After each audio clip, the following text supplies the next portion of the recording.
Hello everyone. So welcome to TCX. So जैसा हम जानते हैं कि 71st बीपीएससी का जो एग्ज़ाम है वो 13 सितंबर को ऑर्गेनाइज किया जाएगा 2025 को। सो एग्ज़ाम कैलेंडर के हिसाब से अभी तो डेट यही है 13 सितंबर। So the most important part of preparation of BPSC is preparing the PYQs. जो प्रीवियस ईयर क्वेश्चंस होते हैं उसमें से बहुत सारे क्वेश्चन हम देखते हैं डायरेक्टली या इनडायरेक्टली रिपीट करता है। सो इस सीरीज के माध्यम से हम लोग ये नई सीरीज शुरू करने जा रहे हैं जिसमें अभी तक जितने भी एग्जाम हुए हैं बीपीएससी के लास्ट 10 to 15 ईयर्स में, जैसे 70th बीपीएससी के दो एग्जाम हुए, एक 4 जनवरी को हुआ जो री एग्जाम हुआ बाबू परीक्षा परिसर को कैंसिल करके, जो दोबारा कराया गया। फिर एक जो ओरिजिनल एग्जाम हुआ था जो दिसंबर में हुआ था, तो उससे हम शुरू करेंगे। फिर बैकवर्ड डायरेक्शन में जाएंगे, 69th बीपीएससी, 68 बीपीएससी, 67 बीपीएससी, और लास्ट 10 to 15 ईयर्स के जो इंपॉर्टेंट हैं, जो लगेगा कि हाँ ये यहाँ तक इंपॉर्टेंट है, इसके बियॉन्ड जाने की जरूरत नहीं है, वहां तक हम इस सीरीज को कवर करेंगे। तो इसमें कोई फिक्स पैटर्न नहीं है कि हाँ हम 94 या 92 तक कवर करेंगे।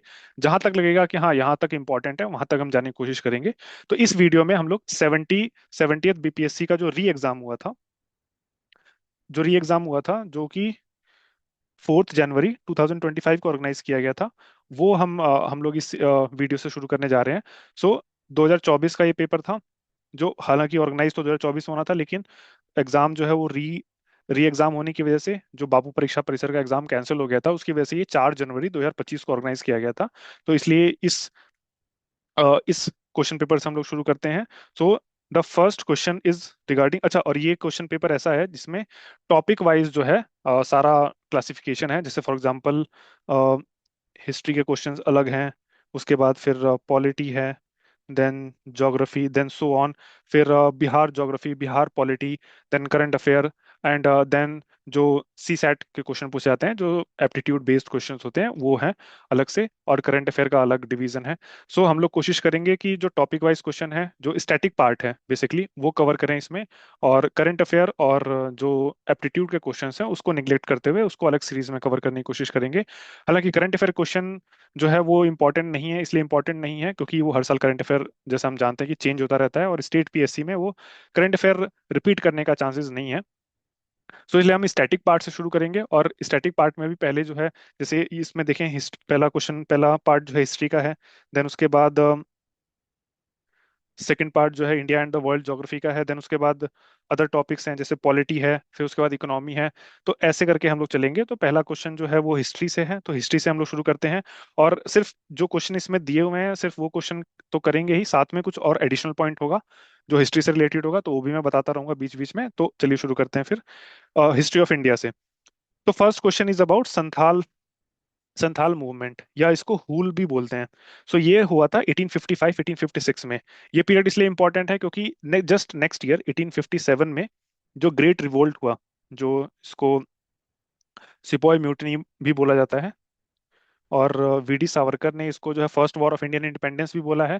सो ये सिपॉय म्यूटनी इतना बड़ा म्यूटनी था जिसकी वजह से जो संथाल मूवमेंट है उसका वो दब गया।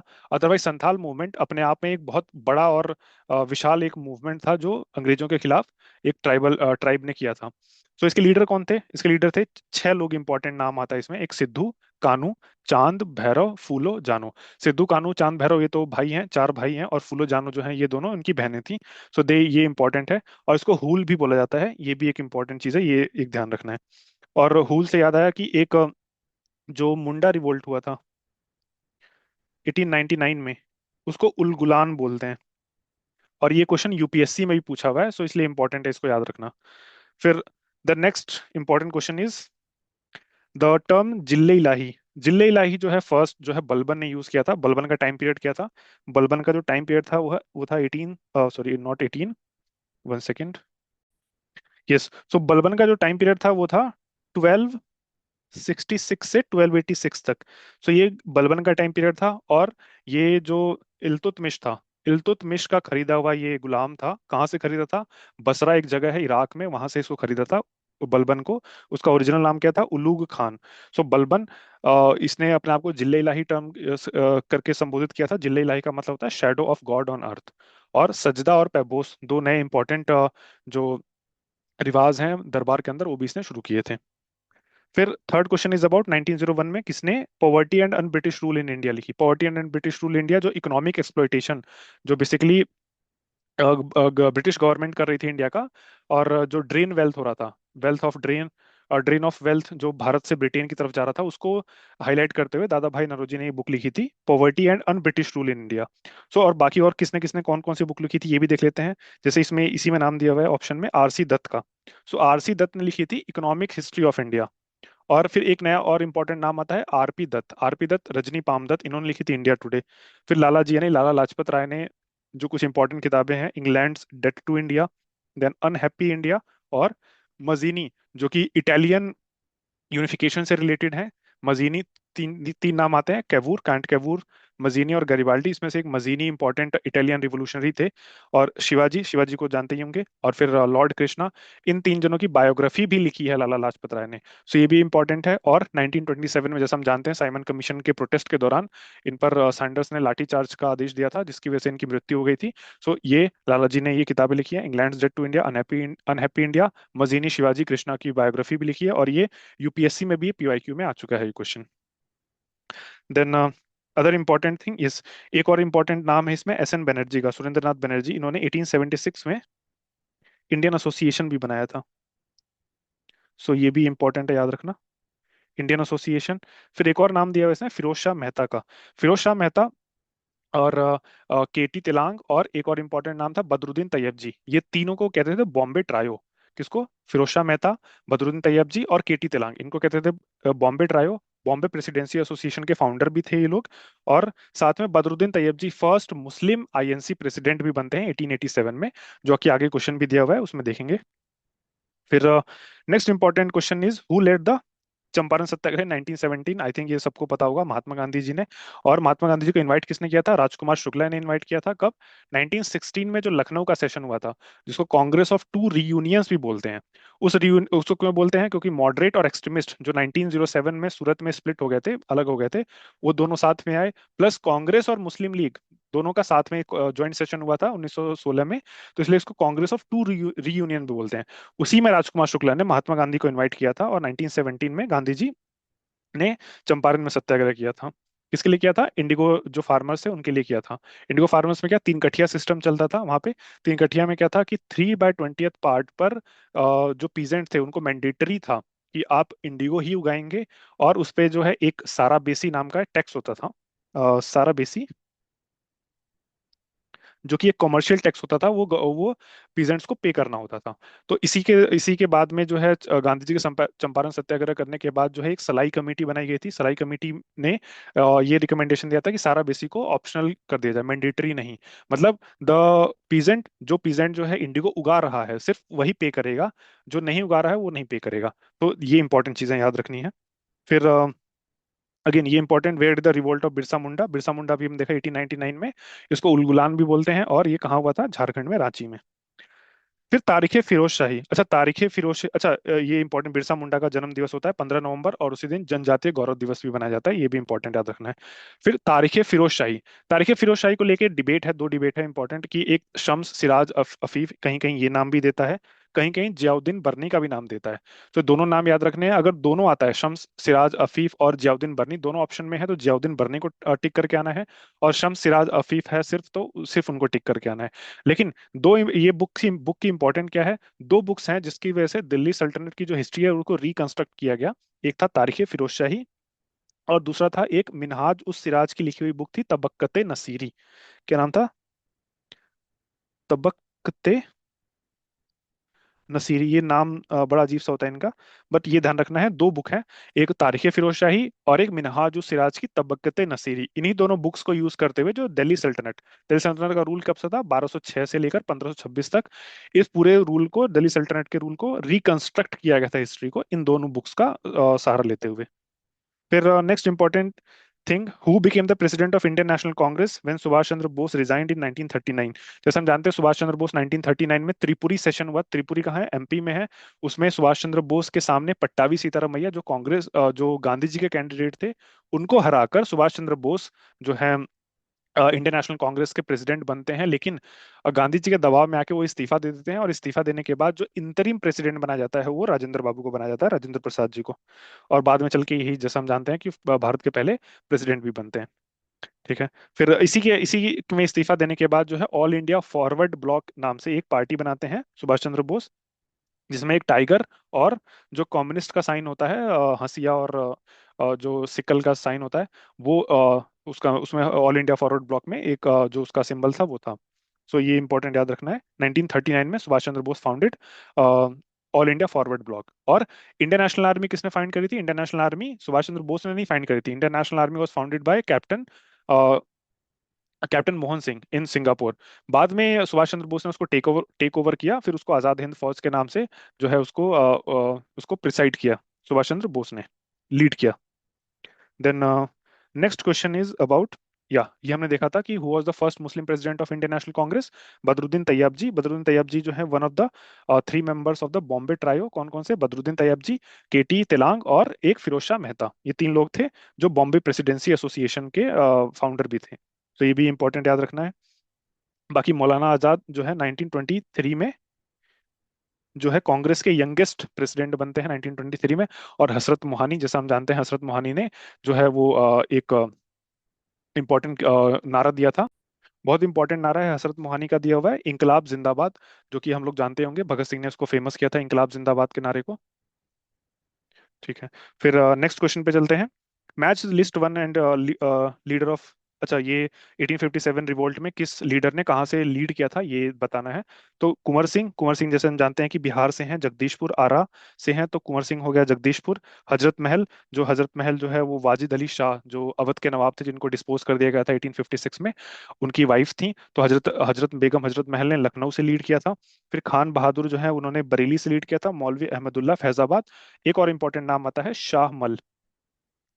शाह मल जो है वो, इन्होंने बागपत से लीड किया था।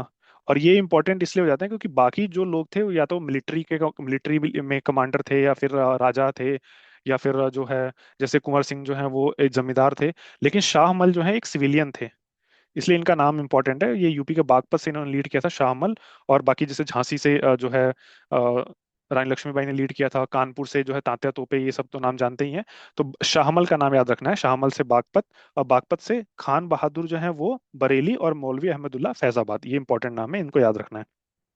फिर which portfolio did doctor Rajendra Prasad hold during the interim government of 1946? वो फूड एंड एग्रीकल्चर का मिनिस्ट्री दी गई थी, डिफेंस की मिनिस्ट्री बलदेव सिंह को दी गई थी, होम मिनिस्ट्री सरदार पटेल, और जो सबसे इंपॉर्टेंट मिनिस्ट्री थी जिसको लेकर विवाद हुआ था कि मुस्लिम लीग को शामिल किया जाए कि नहीं, तो मुस्लिम लीग को शामिल किया गया था, और लियाकत अली जो मुस्लिम लीग के थे उनको दिया गया था ऑफ मिनिस्टर फाइनेंस।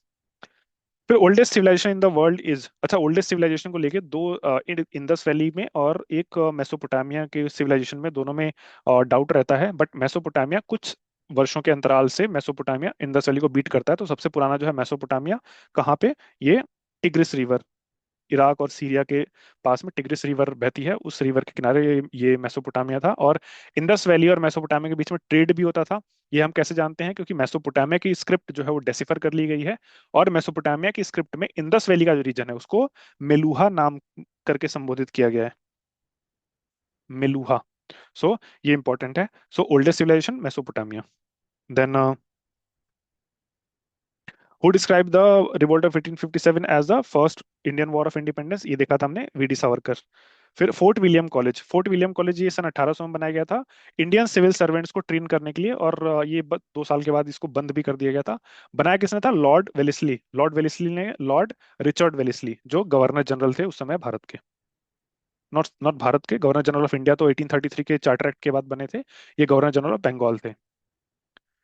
फिर who was the founder of Mauryan empire? Obviously ये सब जानते ही हैं, Chandragupta Maurya was the founder of Mauryan empire. और बृहद्रथ जो है वो जो लास्ट लास्ट किंग थे मौर्यन एम्पायर के, इनको पुष्यमित्र शुंग बृहद्रथ को असैसिनेट करके शुंग डायनेस्टी स्टैब्लिश करते हैं। और बिंदुसार जो है चंद्रगुप्त मौर्य के पुत्र थे, second second emperor of the Mauryan empire. Ashoka जो है वो बिंदुसार के पुत्र थे, जो अशोका द ग्रेट के नाम से जाने जाते हैं, ये जानते ही हैं हम लोग। Then question 15, which viceroy decentralised the colonial economic structure in India? ये है Mayo, Lord Mayo. Lord Mayo के नाम से एक और इंपॉर्टेंट फैक्ट आता है, 1872 में इन्होंने पहला हेड काउंट, जिसको इनऑफिशियल अनऑफिशियल सेंसस बोला जाता है, लेकिन वो हेड काउंट था। ऑफिशियल सेंसस पहला 1881 में रिपन ने करवाया था। और करजन जैसा हम जानते हैं 1899 से 1905 तक था करजन, और करजन के समय बहुत सारे इंपॉर्टेंट कमिटीज बनी थी, जैसे मॉन्सेरिफ कमीशन जो था वो इरिगेशन से रिलेटेड था। फिर फ्रेजर कमीशन जो है, फ्रेजर कमीशन था, रेले कमीशन था एजुकेशन को लेके। फिर मैकडोनल्ड कमीशन था फेमाइन को लेके। तो बहुत सारे कमीशन थे, वो इंपॉर्टेंट कमीशंस भी देखना इंपॉर्टेंट है। फिर who is the author of the famous book गुलामगिरी? ये ज्योतिबा फुले। ये इंपॉर्टेंट नाम है, ज्योतिबा फुले। और रामास्वामी नायकर पेरियार को जानते हैं, इन्होंने सेल्फ रिस्पेक्ट मूवमेंट चलाया था। फिर बी आर अम्बेडकर महात सत्याग्रह इन्होंने चलाया था। सो ये इंपॉर्टेंट है, याद रखना। फिर which of the following is not famous centre for Buddhist learning? Buddhist learning के सेंटर कौन से थे? वल्लभी, नालंदा, विक्रमशिला। नागपुर में बुद्धिस्ट सेंटर का, बुद्धिस्ट लर्निंग का सेंटर नहीं माना जाता है, इसलिए Nagpur is the correct answer. Then vernacular press act. Vernacular press act 1870 1878 में आया था। ये इसमें क्या था? ये इंडियन जो न्यूज़पेपर थे, इंडियन न्यूज़पेपर यानी इंडियन लैंग्वेजेस के जो न्यूज़पेपर थे, उनको टारगेट करने के लिए, बेसिकली स्पेसिफिकली किसको टारगेट करने के लिए? एक अमृत बाजार पत्रिका। अमृत बाजार पत्रिका नाम का बंगाली एक मैगजीन था, वो कौन चलाता था? शिशिर कुमार घोष। शिशिर कुमार घोष। तो इस पत्रिका को स्पेसिफिकली टारगेट करने के लिए वर्नाकुलर प्रेस एक्ट आया था, लेकिन इन्होंने जैसे ही ये एक्ट पास हुआ, अमृत बाजार पत्रिका ने रातों रात लैंग्वेज चेंज करके इसको इंग्लिश में कन्वर्ट कर दिया। सो क्या क्या है इसमें? Confiscation of the asset of the newspaper if the newspaper published anything that was found objectionable, ठीक है। confiscation of the printing press if the newspaper published anything that was not found to be objectionable। then ये नहीं है। Configuration of the printing press if the newspaper published anything that was found objectionable, ठीक है। तो ये दो है, ए और सी, तो more than one of the above इसका आंसर आएगा। और इसमें होता क्या था कि अगर जो इंडियन लैंग्वेज में अगर कोई न्यूज़पेपर है, तो वो बिना गवर्नमेंट की परमिशन के कुछ ऑब्जेक्शनेबल चीज जो है छाप नहीं सकती है। इसलिए ये इंपॉर्टेंट न्यूज़ है, important regarding the press freedom के लिए इंपॉर्टेंट एक एक्ट था 1878 में, जिसको लॉर्ड रिपन ने इसको रिपील कर दिया था। फिर all India trade union Congress 1920 में बना, और लाला लाजपत राय इसके फर्स्ट प्रेसिडेंट थे। और लाला लाजपत राय 1920 में जो इंडियन नेशनल कांग्रेस था, उसको भी इन्होंने प्रिसाइड किया था। सो जो ये ट्रायो था लाल बाल पाल का, जो एक्सट्रीमिस्ट ट्रायो बोलते हैं, उसमें से सिर्फ लाला लाजपत राय ही हैं जिन्होंने इंडियन नेशनल कांग्रेस को प्रिसाइड किया है। बाल गंगाधर तिलक ने कभी नहीं किया, और बिपिन चंद्र पाल ने भी कभी नहीं किया। देन ड्यूरिंग द दिल्ली सल्तनत डेजिग्नेशन फॉर मुकद्दम और चौधरी, ये विलेज के हेडमैन होते थे, मुकद्दम और चौधरी, ये याद रखना है, मुकद्दम और चौधरी। फिर the script return on Ashoka pillar, वो ब्राह्मी स्क्रिप्ट था, इसको डिकोड किसने किया था 1837 में? जेम्स प्रिंसेप ने इसको डिकोड किया था। ठीक है, तो ये दो फैक्ट याद रखने हैं। बाकी ये समारिटन, संस्कृत, पाली, ये स्क्रिप्ट नहीं थी, लैंग्वेज थी।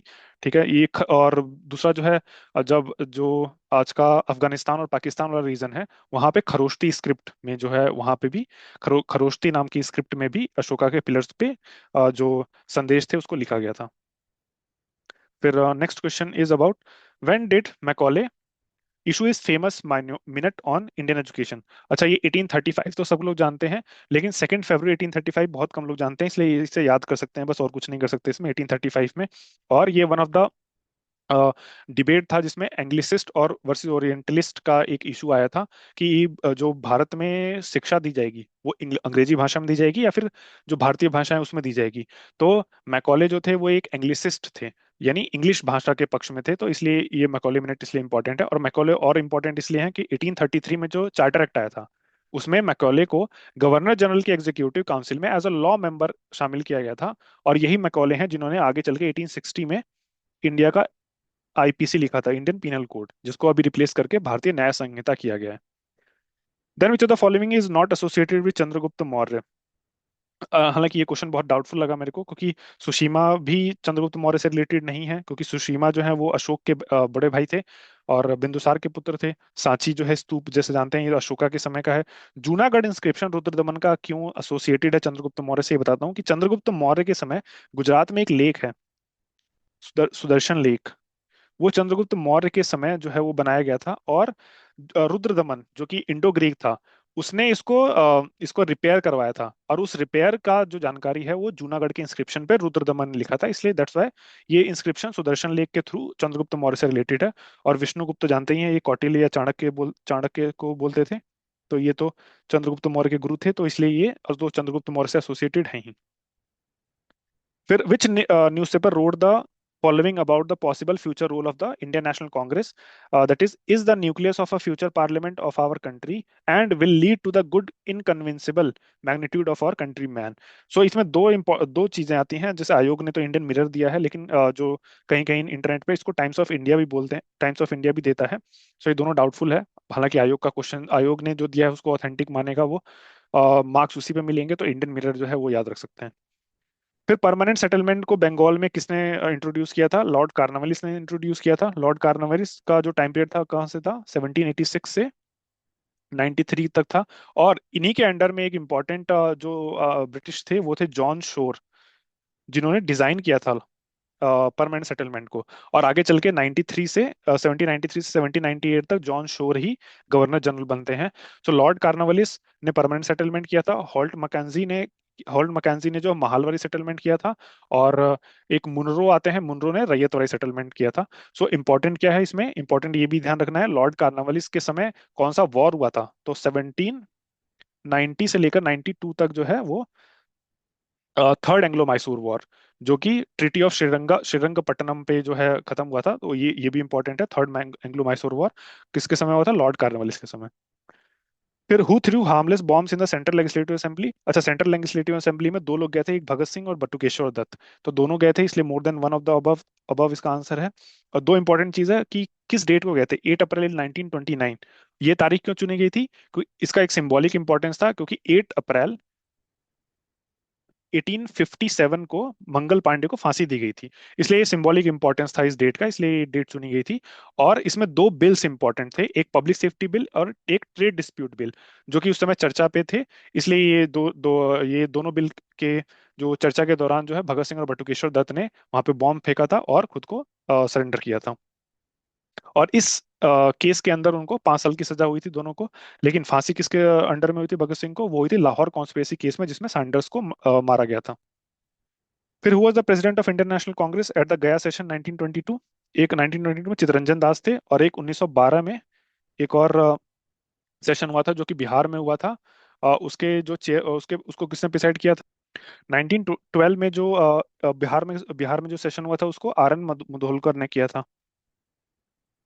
सो ये दो इंपॉर्टेंट चीजें हैं, याद रखनी है कि दो बार हुआ है बिहार में कांग्रेस का सेशन, एक 1912 में हुआ है और एक 1922 में हुआ है। तो 1912 में किसने प्रिसाइड किया था? आर एन मधोलकर ने किया था, और 1922 में चितरंजन दास ने किया था।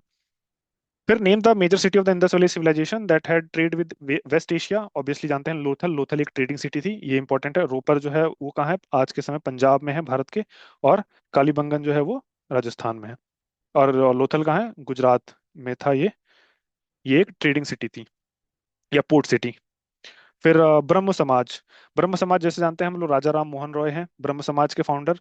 ठीक है। फिर रामकृष्ण मिशन, ये स्वामी विवेकानंद ने अपने किसके लिए, जो उनके गुरु थे रामकृष्ण परमहंस, उसकी उनके लिए बनाया था, उनके सम्मान में रामकृष्ण मिशन बनाया था स्वामी विवेकानंद ने।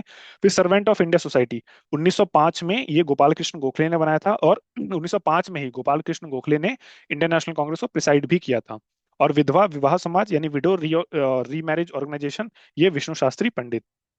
तो ये सारी इंपॉर्टेंट चीजें याद रखनी है इनको। और राजा राम मोहन रॉय से रिलेटेड एक और है, 1815 में आत्मीय सभा बनाया था। किसके लिए? मोनोथिज्म को प्रमोट करने के लिए। ठीक है, ये इंपॉर्टेंट चीजें याद रखनी है। देन फिर नेक्स्ट क्वेश्चन पे चलते हैं फिर से। वीडी सावरकर, ये इस पे क्वेश्चन आया आया ही है, फर्स्ट वॉर ऑफ इंडिपेंडेंस। और एस एन सेन जो है वो, उन्होंने 1857 नाम की बुक लिखी थी। फिर एरिक स्टोक्स, इन्होंने लिखा था peasants and the peasant and the Raj. फिर एस बी चौधरी, इन्होंने लिखा था civil rebellion and in the Indian mutinies. ठीक है, तो ये सारी किताबों के नाम हैं और ये सारे राइटर्स हैं, इसको याद रख सकते हैं। और कुछ और इंपॉर्टेंट नाम है, जैसे आउटरैम, इन्होंने भी जो है 1857 रिवोल्ट के ऊपर कमेंट्री दी है अपनी। सो बहुत सारे नाम हैं जिन्होंने कमेंट्री दी है, तो उसमें इंपॉर्टेंट क्या है? दो इंपॉर्टेंट है, एक वीडी सावरकर और एक एस एन सेन। ये दो इंपॉर्टेंट नाम तो याद रखने ही है। वीडी सावरकर ने फर्स्ट वॉर ऑफ इंडिपेंडेंस बोला था, और एस एन सेन ने 1857 नाम की बुक लिखी थी, 1857 नाम की। ठीक है, और ये सारे किससे रिलेटेड हैं? ये सारे जो है 1857 रिवोल्ट पे ही रिलेटेड बुक्स हैं सारी। Then next important news is about which of the following state is was not annexed under Lord Dalhousie doctrine of lapse? Doctrine of lapse Dalhousie ने 1848 में स्टार्ट किया था। इसमें क्या था कि अगर कोई राजा बिना उत्तराधिकारी के मर जाता है, ठीक है, तो उसका राज्य जो है वो ब्रिटिश राज में अनेक्स कर लिया जाएगा। और इसमें अडॉप्टेड सन यानी जो दत्तक पुत्र थे उनको परमिशन नहीं दी गई थी। हालांकि जो राजा की प्राइवेट प्रॉपर्टी थी, पर्सनल प्रॉपर्टी थी, उसको जो है इनहेरिट कर सकता था जो अडॉप्टेड सन होगा। लेकिन जो राज्य था उसको अडॉप्ट नहीं उसको जो है इनहेरिट नहीं कर सकता था। तो इसी के तहत जो पहला स्टेट था 1848 में अनेक्स होने वाला वो था सतारा। और इसी में नागपुर को भी अनेक्स किया गया था, संबलपुर को अनेक्स किया गया था, और झांसी को भी इसी डॉक्ट्रिन ऑफ लैप्स के तहत ही अनेक्स किया गया था। देन फिर home of the following is not associated with Azad Hind Fauj. पहले देखें ऐसे डांगे जो है वो, इनकी एक मैगजीन थी द सोशलिस्ट नाम से, ठीक है, तो एक ये कम्युनिस्ट थे ऐसे डांगे, तो ये एसोसिएटेड नहीं है। प्रेम कुमार सहगल एसोसिएटेड है, शाहनवाज खान एसोसिएटेड है, और ये जनरल नहीं कैप्टन मोहन सिंह है, जिन्होंने आजाद हिंद फौज की नींव रखी थी, आजाद हिंद फौज की। और एक और इंपॉर्टेंट नाम है प्रेम कुमार सहगल, शाहनवाज खान और एक गुरबख्श सिंह ढिल्लों। ये तीन नाम है, प्रेम कुमार सहगल, गुरबख्श सिंह ढिल्लों और शाहनवाज खान, जिनके ऊपर 1946 में रेड फोर्ट्स में ट्रायल चलाए गए थे। और इनको नाम याद रखने का तरीका क्या है, उस समय जो है एक बहुत इंपॉर्टेंट कहावत जो है वो फेमस हुई थी कि लाल किले से आई आवाज, सहगल ढिल्लो शाहनवाज। सो ये तीन नाम है, इंपॉर्टेंट याद रखना है, यूपीएससी भी 2021 में इस पे क्वेश्चन पूछ चुकी है।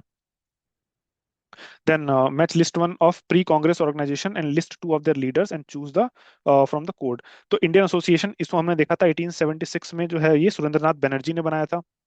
मद्रास महाजन सभा, ये एम वीर राघवाचारी और एक जी सुब्रमण्यम अय्यर, ये इंपॉर्टेंट नाम है। और एक पी आनंद रामचार्लू। और जी सुब्रमण्यम अय्यर क्यों इंपॉर्टेंट है, क्योंकि जो आज के समय इंपॉर्टेंट न्यूज़पेपर चलता है द हिंदू, इसके फाउंडर यही हैं, 1878 में द हिंदू बनाया था।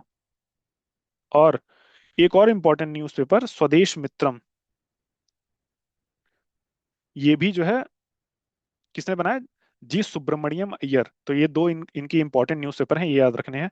फिर बॉम्बे प्रेसिडेंसी एसोसिएशन हमने देखा था कि किसने फाउंड किया था।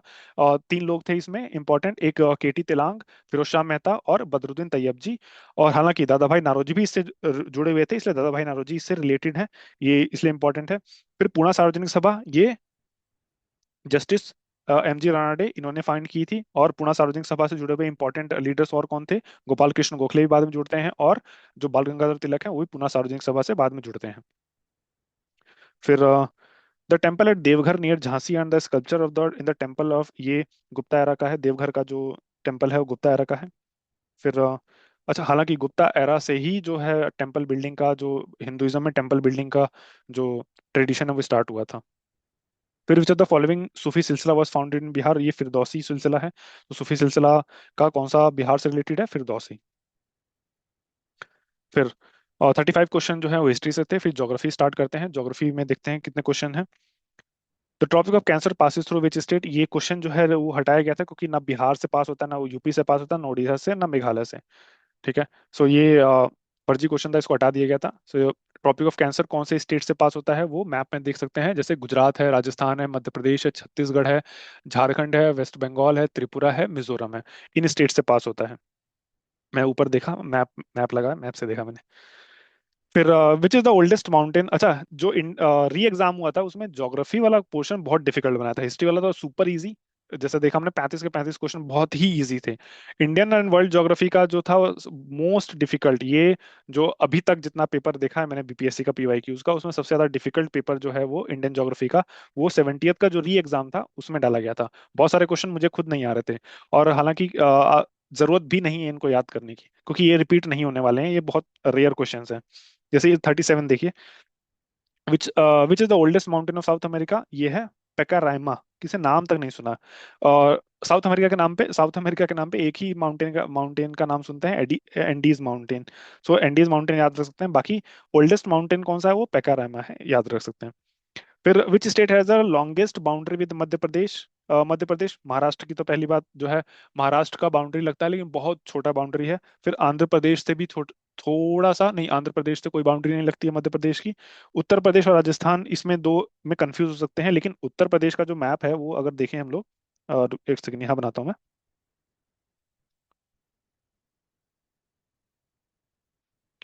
उत्तर प्रदेश के मैप में जो ये निकल रहा है ना, ये जो कलाकारी है, इसकी वजह से जो है, इ- इस कलाकारी की वजह से जो है मध्य प्रदेश के साथ जो है वो सबसे बड़ी बाउंड्री बन जाती है उत्तर प्रदेश की। कौन सा है स्टेट जो मध्य प्रदेश सबसे ज्यादा बाउंड्री शेयर करता है, वो है उत्तर प्रदेश। फिर which pair of river cut the tropic of cancer twice over Chota Nagpur प्लेटू। हालांकि नॉर्थ कोयल और दामोदर इन्होंने दिया है, जो आयोग है, लेकिन ट्रॉपिक ऑफ कैंसर को 2 बार काटने वाली रिवर है वो माही रिवर है। ठीक है, ये इंपॉर्टेंट याद रख सकते हैं। फिर विच लॉन्गिट्यूड सेपरेट, अगेन बहुत वेग क्वेश्चन, कोई मतलब नहीं है इसको याद रखने का, बस ये 141 डिग्री, ये वेस्ट जो है वो आयोग का आंसर है, तो ठीक है देख लीजिए। फिर which of the following is the play ground of Europe, ये इंपॉर्टेंट क्वेश्चन है। प्ले ग्राउंड ऑफ यूरोप किसको बोलते हैं? स्विट्जरलैंड को बोलते हैं। क्यों बोलते हैं? तो स्विट्जरलैंड जो है एक ऐसा देश है, अगर हम वर्ल्ड वॉर 1 वर्ल्ड वॉर 2 दोनों देखें, तो उस दोनों के दौरान न्यूट्रल बना रहा, किसी कंट्री ने इस पे इन्वेड नहीं किया। और हालांकि ऐसा नहीं है कि न्यूट्रल बना रहा इसलिए क्योंकि ये वॉर नहीं लड़ना चाहता, बहुत शांति प्रिय देश है, इसलिए नहीं। सेकेंड वर्ल्ड वॉर के दौरान जर्मनी ने या फिर और दूसरे कंट्रीज ने इसको इन्वेड करने की कोशिश करी थी, लेकिन स्विट्जरलैंड न्यूट्रल रहा, लेकिन वो आर्म्ड न्यूट्रल था। मतलब उन्होंने अपनी आर्मी बहुत स्ट्रांगली बिल्ड करी थी, इसलिए किसी कंट्री ने उनको हिम्मत नहीं करी उस पर अटैक करने की। तो इसलिए ये न्यूट्रल बना रहा, तो स्विट्जरलैंड को इसलिए प्ले ग्राउंड ऑफ यूरोप बोलते हैं। फिर which is the mountain range along the Mediterranean coast of Asia Minor. Asia Minor किसको बोलते हैं? एशिया माइनर तुर्की का जो रीजन है उसको एशिया माइनर बोला जाता है, इसलिए याद रखते हैं। उसमें कौन सा जो है माउंटेन रेंज है, वो है टॉरस माउंटेन रेंज। फिर which is the Scotland of North East India, again ये जो है बहुत वीक क्वेश्चन, मेघालय है, इसको Scotland of North East India बोलते हैं। इसमें जैसे हम जानते हैं 3 इंपॉर्टेंट ट्राइब्स भी हैं, उस सेम नाम से 3 इंपॉर्टेंट हिल्स भी हैं, गारो खासी जयंतिया। सो ये भी याद रख सकते हैं, गारो गारो खासी और जयंतिया। ये हिल्स के भी नाम हैं यही, और ट्राइब्स के भी यही नाम है।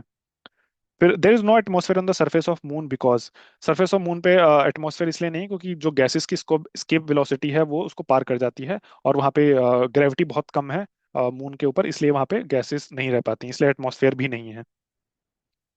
फिर which state of India is called the state of minerals. हालांकि ये क्वेश्चन भी बहुत वेग है, क्योंकि उड़ीसा में भी मिनरल्स हैं, वेस्ट बंगाल में भी मिनरल्स हैं। हालांकि वेस्ट बंगाल को एक बार को अगर छोड़ भी दें तो झारखंड और उड़ीसा में बहुत कंपटीशन रहता है मिनरल्स को लेके, लेकिन उड़ीसा इसका आंसर है, उड़ीसा में सबसे ज्यादा मिनरल्स हैं, इसलिए याद रख सकते हैं। इंपॉर्टेंटली बॉक्साइट के मिनरल्स हैं यहाँ पे, आयरन ओर के मिनरल्स हैं, इसलिए याद रख सकते हैं। और इसी को रिलेटेड एक मिशन पूर्वोदय चलाया था गवर्नमेंट ने, कि जो ईस्टर्न ईस्टर्न जो स्टेट्स हैं जैसे उड़ीसा हो गया, झारखंड हो गया, इनमें जो है स्टील इंडस्ट्रीज को बढ़ावा देने के लिए मिशन पूर्वोदय चलाया था। Then average height of snow line in Uttar Pradesh, again ये बहुत वीक क्वेश्चन है। ये अस्ट वाइल उत्तर प्रदेश है, नहीं, जब उत्तराखंड इसमें होता था उसके समय का क्वेश्चन पूछ लिया, कि उत्तराखंड में जैसे हम जानते हैं 4500 मीटर के एवरेज के बाद जो है स्नो दिखना शुरू हो जाता है, तो ये उसके संदर्भ में क्वेश्चन पूछा गया, इसलिए याद रख सकते हैं कि स्नो लाइन कितना दूर पे है, 4.5 किलोमीटर, यानी 4500 मीटर पर। फिर next question is about which of the following is not associated with Australia continent. ये भी अगेन बहुत ही वेग क्वेश्चन था, ये बहुत कम लोग याद रखते हैं। आयर लेक तो हालांकि बहुत लोगों ने सुना भी होता है कि ऑस्ट्रेलिया में है ये, लेकिन बाकी और किसी ने कुछ भी नहीं सुना होता है, तो इसलिए याद रख लीजिए कि सेल्विन माउंटेन ये भी ऑस्ट्रेलिया में है। ठीक है, नलारबार प्लेन ये भी ऑस्ट्रेलिया में है। सेल्विन वैली ये नहीं है, इसलिए ये इंपॉर्टेंट है, याद रख सकते हैं, सेल्विन वैली ये ऑस्ट्रेलिया में नहीं है। फिर अमरकंटक जो है सोर्स सोन रिवर का, सोन रिवर, हालांकि सोन रिवर भी निकलता है अमरकंटक से, और जो नर्मदा रिवर है वो भी अमरकंटक से ही निकलती है, वो कहाँ पे, मैकाल रेंज का पार्ट है, अमरकंटक प्लेट्यू।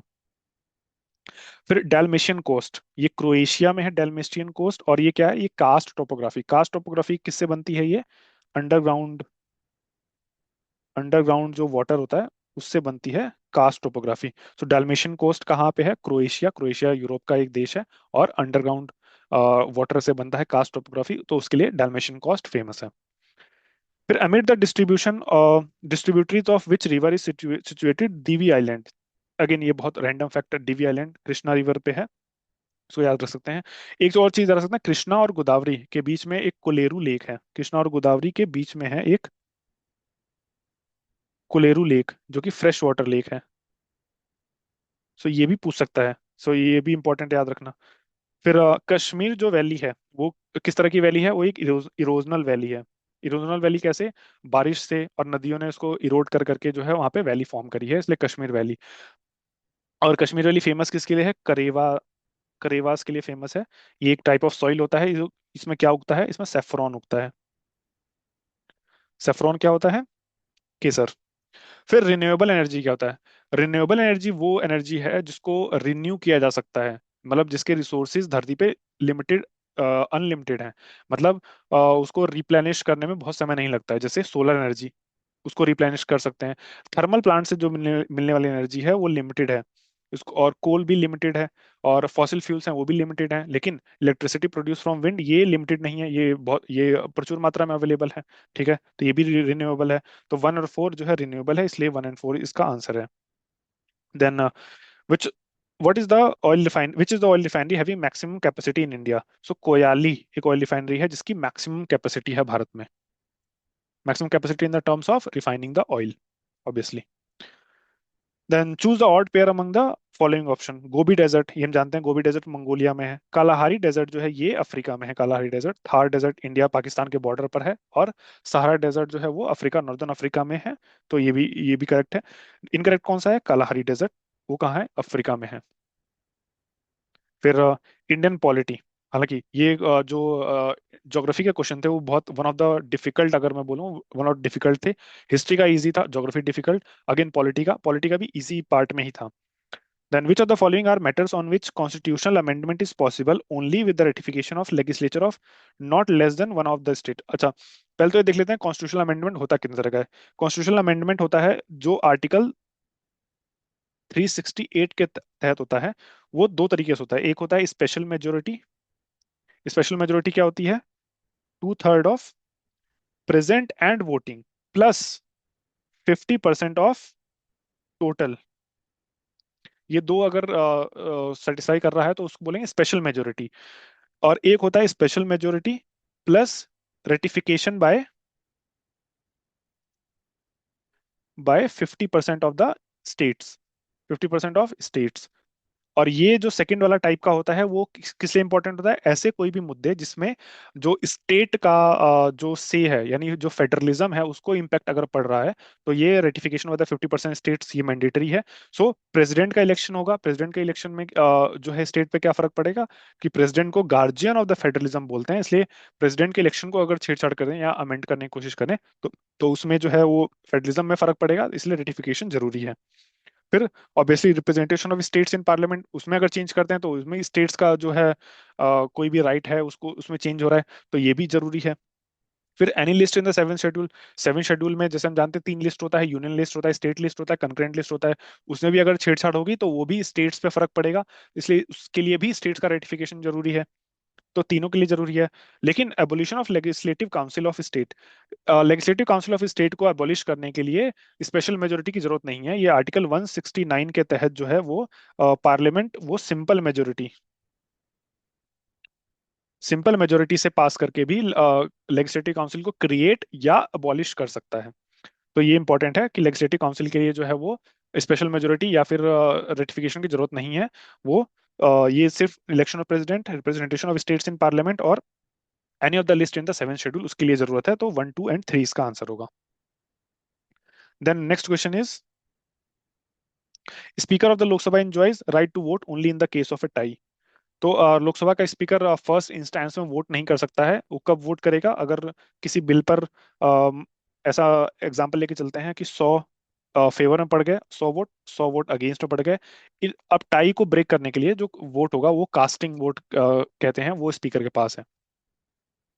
फिर which one of the following is electoral college for the president but not forum for his impeachment? इसमें क्वेश्चन में क्या पूछ रहा है कि ऐसे कौन से लोग हैं जो इलेक्टोरल कॉलेज यानी प्रेसिडेंट को चुनने के लिए वोट देते हैं लेकिन इम्पीचमेंट में पार्टिसिपेट नहीं करते? तो वो कौन है? State legislative assemblies. State legislative council क्या है? वो ना इम्पीचमेंट में पार्ट लेते हैं ना ही इलेक्शन में पार्ट लेते हैं, तो ये गलत है। राज्यसभा के इलेक्टेड मेंबर्स, नॉमिनेटेड नहीं, सिर्फ इलेक्टेड मेंबर, राज्यसभा और लोकसभा के इलेक्टेड मेंबर जो है वो इलेक्शन में पार्टिसिपेट करते हैं। लेकिन इम्पीचमेंट के दौरान सारे मेंबर, ऑल मेंबर यानी इलेक्टेड प्लस नॉमिनेटेड दोनों ही इम्पीचमेंट में पार्टिसिपेट करते हैं। सो ये इंपॉर्टेंट है, याद रखना। Then which article of the Indian constitution deals with the proclamation of emergency? So three article 360 जो है वो फिनेंशियल इमरजेंसी के लिए है, 356 जो है वो प्रेसिडेंट रूल के लिए है, और 352 जो है वो नेशनल इमरजेंसी के लिए है। हालांकि ये क्वेश्चन का फॉर्मेशन फिर अलग अगेन गलत है, सिर्फ इमरजेंसी लिखा है यहाँ पे।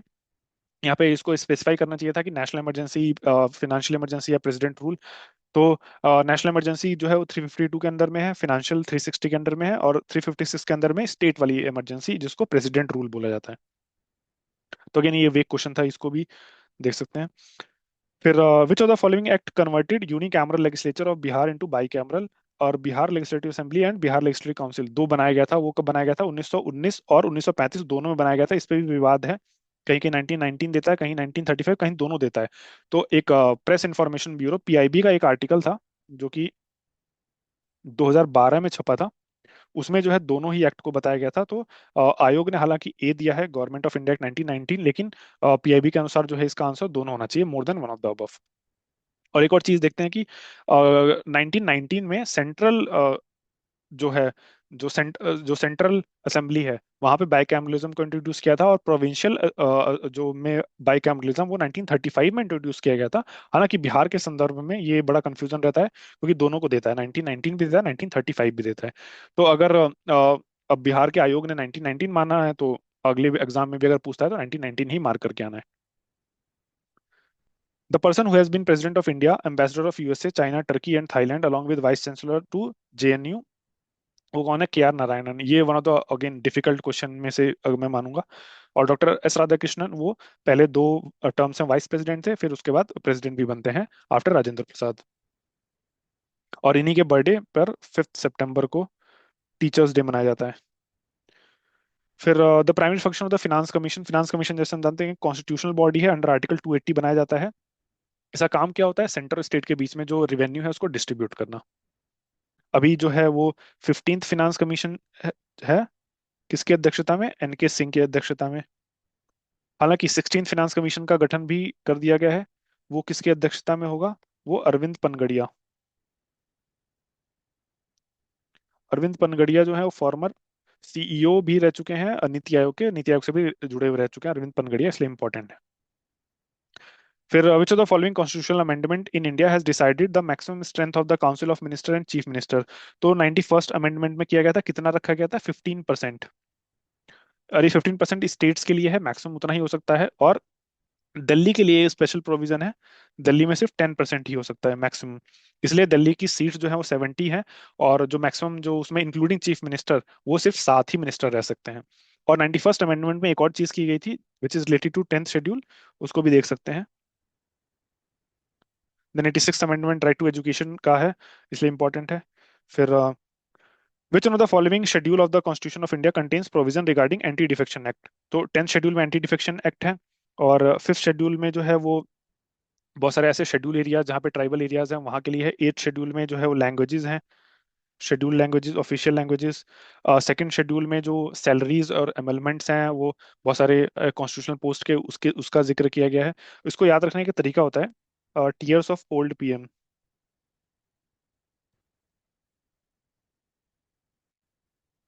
ये फर्स्ट फर्स्ट शेड्यूल में जो है टेरिटरीज की बात की गई है, सेकंड शेड्यूल में एमुलमेंट्स यानी सैलरीज की बात की गई है, थर्ड में जो है ओथ एंड अफर्मेशन, फोर्थ में राज्यसभा की सीट्स, फिफ्थ में शेड्यूल एरियाज यानी जो ट्राइबल एरियाज हैं, फिर सिक्स शेड्यूल में अदर अदर ट्राइबल एरियाज जो चार स्पेसिफिक स्टेट्स हैं, जैसे असम में है, फिर मेघालय में है, फिर असम, मेघालय, त्रिपुरा और मिजोरम, इन चार स्टेट्स के लिए स्पेसिफिक सिक्स शेड्यूल बनाया गया है। फिर इसमें जो है फेडरल लिस्ट यानी जो सेवन शेड्यूल है उसमें जो यूनियन लिस्ट, स्टेट लिस्ट और कंकरेंट लिस्ट होता है। फिर एट्थ में जो है वो ऑफिशियल लैंग्वेजेस का है। फिर नाइन्थ में जो है लैंड रिफॉर्म से रिलेटेड है। टेंथ में जो है वो डिफेक्शन है। 11th में जो है वो पंचायत से रिलेटेड है। फिर 12th में जो है वो म्यूनिसिपैलिटी से रिलेटेड है। ओरिजिनल कॉन्स्टिट्यूशन में सिर्फ 8 ही थे। नाइन्थ 10th 11th 12th वो अमेंडमेंट करके डाला गया है। नाइन्थ जो है वो फर्स्ट अमेंडमेंट से लाया गया है, और 10th जो है वो 52nd अमेंडमेंट, 11th जो है वो 73rd, और 12th जो है वो 74th अमेंडमेंट। फिर what is the system of governance in the Panchayati Raj setup? उसमें जानते हैं कि थ्री टीयर गवर्नेंस है। और किसकी रिकमेंडेशन पे? बलवंत राय मेहता की। बलवंत राय मेहता कमेटी के रिकमेंडेशन पर।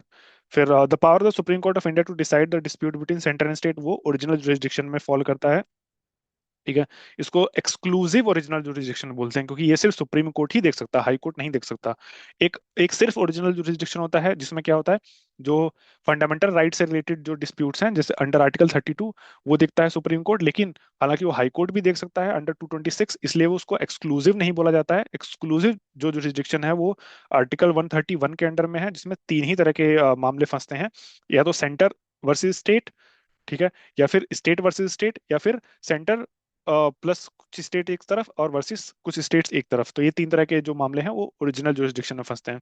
फिर एपलेट जुरिस्डिक्शन, यानी अपील होके हाई कोर्ट से कोई केस अपील होके। फिर एडवाइजरी जुरिस्डिक्शन, ये इंपॉर्टेंट है, आर्टिकल 143 के अंडर में है।